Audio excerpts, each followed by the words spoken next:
Welcome students, welcome to Fastech pharmacy. मैं आपका teacher दक्ष। तो आज बच्चों हम लोग करते हैं आरआरबी पैरामेडिकल 2025 के लिए प्रैक्टिस कुछ इंपॉर्टेंट क्वेश्चंस के साथ।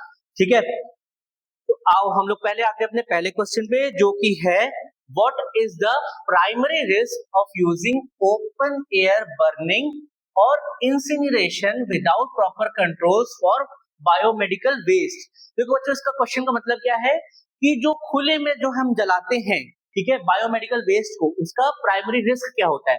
बायोमेडिकल वेस्ट यानी कि जो हमारा हॉस्पिटल से जो बायोमेडिकल वेस्ट जनरेट होता है, या फिर हमारी बची हुई वेस्ट खराब हो गई, या एक्सपायर्ड मेडिसिन, ठीक है, तो इनको अगर हम खुले में जलाते हैं तो उसका क्या रिस्क है। तो सही ऑप्शन देखते हैं। पहला ऑप्शन है reduced waste volume, second option है increased recycling rate, third option है हमारा रिलीज ऑफ टॉक्सिक पॉल्यूएंट्स, ये हमारा सही आंसर है। एंड फोर्थ ऑप्शन है हमारा एफिशिएंट वेस्ट सेग्रीगेशन। तो बच्चों, खुले में अगर हम बायोमेडिकल वेस्ट को जलाते हैं तो हमारा रिस्क यही है कि वो टॉक्सिक पॉल्यूएंट जो है हवा में रिलीज करेगा।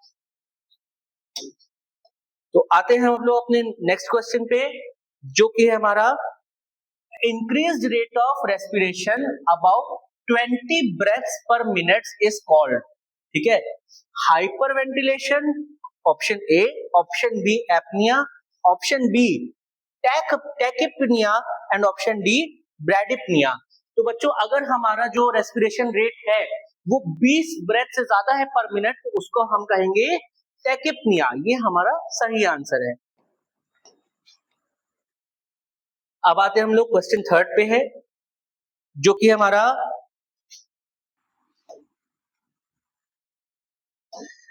Which of the following sexually transmitted diseases can lead to cervical cancer if left untreated? तो बच्चों, ये क्वेश्चन हमारा कह रहा है कि इनमें से कौन सी सेक्सुअली ट्रांसमिटेड डिजीज यानी एसटीडी है जिसको अगर हम उसका ट्रीटमेंट ना करें तो वो सर्विकल कैंसर में तब्दील हो जाता है। तो हमारा फर्स्ट ऑप्शन है गोनोरिया, सेकेंड ऑप्शन है हमारा ह्यूमन पैपिलोमा वायरस, यानी जिसको हम एचपीवी भी कहते हैं। बच्चों, ये हमारा सही आंसर है। एंड ऑप्शन सी है हमारा सिफिलिस, ऑप्शन डी है हमारा एड्स। बच्चों, ये चारों जो ऑप्शंस है ये हमारे एसटीडी तो है ही, यानी कि सेक्सुअली ट्रांसमिटेड डिजीज, लेकिन हमारा क्वेश्चन ये कह रहा है इनमें से कौन सा है जिसको हम ट्रीटमेंट ना करें तो सर्विकल कैंसर बन जाता है। तो बच्चों, हमारा आंसर है ह्यूमन पैपिलोमा वायरस यानी HPV infection.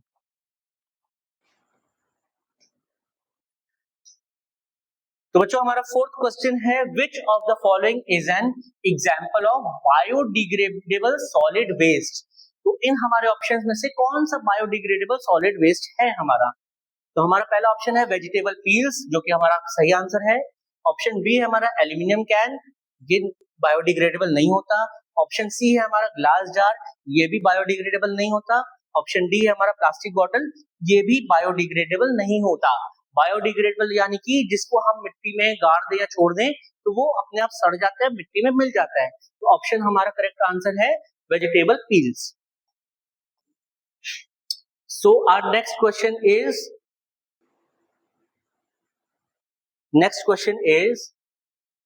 in a school based health education program, which of the following is the most appropriate opportunity to promote healthy behaviors among adolescents? तो क्वेश्चन हमारा ये कहता है कि स्कूल में जो हेल्थ एजुकेशन प्रोग्राम होते हैं उनके हिसाब से कौन सी ऐसा जो है सबसे बढ़िया अपॉर्चुनिटी है जो हम सिखा सकते हैं हमारे बढ़ते हुए बच्चों को, ठीक है ना। तो हाँ, ये देखते हैं हमारे आंसर्स। पहला ऑप्शन है हमारा conducting final exams on public health topics, एक ऑप्शन हमारा ये है। दूसरा ऑप्शन है हमारा organising health talks once a year. तीसरा आंसर है हमारा posting health statistics on the school notice board. And fourth option हमारा incorporating health modules in the life skills curriculum. तो बच्चों, हमारे चारों आंसर वैसे देखा जाए तो अच्छी चीजें हैं, लेकिन जो क्वेश्चन में कहा गया उस हिसाब से हमारा फोर्थ ऑप्शन जो है वो सबसे ज्यादा सूटेबल और अप्रोप्रिएट है। Coming to next question, which of the following is a type of natural ventilation? ठीक है, नेचुरल वेंटिलेशन क्या होता है, हवाओं का प्रवाह, ठीक है। एक कमरे में किसी भी हॉल में वेंटिलेशन हम इसको कहते हैं कि हवा वहां से आती जाती रहे। तो इनमें से कौन सा, इन प्रकारों में से कौन सा प्रकार है जिसको हम मतलब नेचुरल वेंटिलेशन कहते हैं, यानी कि प्राकृतिक हवा का प्रवाह, ठीक है। तो हमारा ऑप्शन ए है cross ventilation using Windows and vents, ये हमारा सही ऑप्शन है। ऑप्शन बी है हमारा एयर प्यूरिफायर, ये नेचुरल नहीं है, मैनमेड है। ऑप्शन सी है हमारा सीलिंग फैन, ये भी मैनमेड है। ऑप्शन डी है हमारा मैकेनिकल एग्जॉस्ट सिस्टम, ये भी मैनमेड है, ठीक है। तो हमारा ऑप्शन ए है क्रॉस वेंटिलेशन। आपने सुना भी हो, कॉमनली बोला जाता है क्रॉस वेंटिलेशन जिस कमरे में होता है वहां ठंडक रहती है। So our next question is, which of the following diseases is most commonly associated with exposure to untreated sewage? मतलब कि इन निम्न दिए गए ऑप्शंस में से कौन सा डिजीज ऐसा है जो कि हमारा खराब सीवेज पानी के कांटेक्ट में आने से बीमारी होती है। तो हमारा ऑप्शन ए है टाइफाइड, जो कि हमारा करेक्ट ऑप्शन है। ऑप्शन बी हमारा होता है एस्थमा, जो कि सही ऑप्शन नहीं है। ऑप्शन सी हमारा स्किन कैंसर, ये भी सीवेज से कांटेक्ट में आने में नहीं होता। ऑप्शन डी हमारा वॉमिटिंग, ये भी नहीं होता। जो हमारा टाइफाइड है ये हमारा गंदे पानी से संक्रमण होने पे टाइफाइड की बीमारी हमें होती है।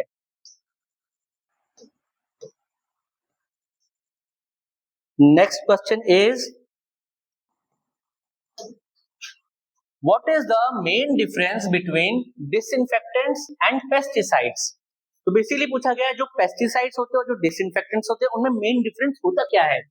ऑप्शन ए हमारा pesticides are safer than disinfectants, ये हमारा गलत ऑप्शन है।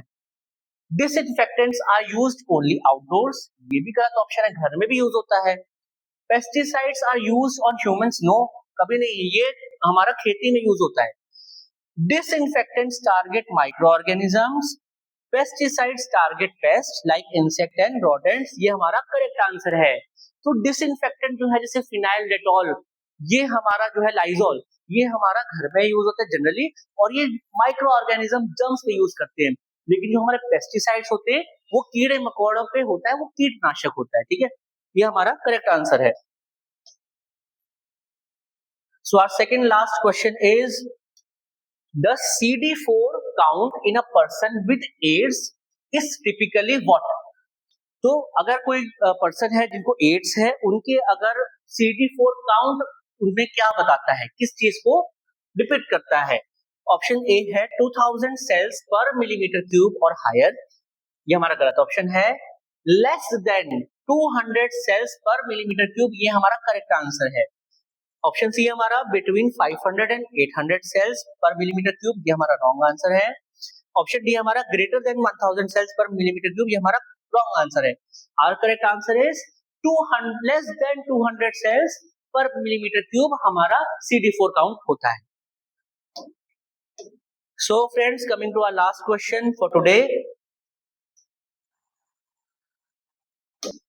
which of the following is the most critical first step in planning a community based health education activity? So पूछा गया है community based health education activity में हमारा सबसे मेन हमारा फर्स्ट मेन और क्रिटिकल स्टेप क्या होता है। ऑप्शन ए हमारा scheduling dates for the activity, नहीं। Assessing the health needs of the target population, yes, ये हमारा करेक्ट आंसर है। ऑप्शन सी है हमारा preparing audio visual materials, no. Option D हमारा सेटिंग लर्निंग ऑब्जेक्टिव्स, ऑप्शन है no. हालांकि बच्चों हेल्थ एजुकेशन एक्टिविटी ये चारों हैं, लेकिन क्वेश्चन हमारा क्या कह रहा है, क्वेश्चन पढ़ो, मोस्ट क्रिटिकल फर्स्ट स्टेप हमारा क्या है, assessing the health needs of the target population. जो हमारा टारगेट पॉपुलेशन है सबसे पहले उनकी नीड्स को असेस करो, फिर बाकी काम करो।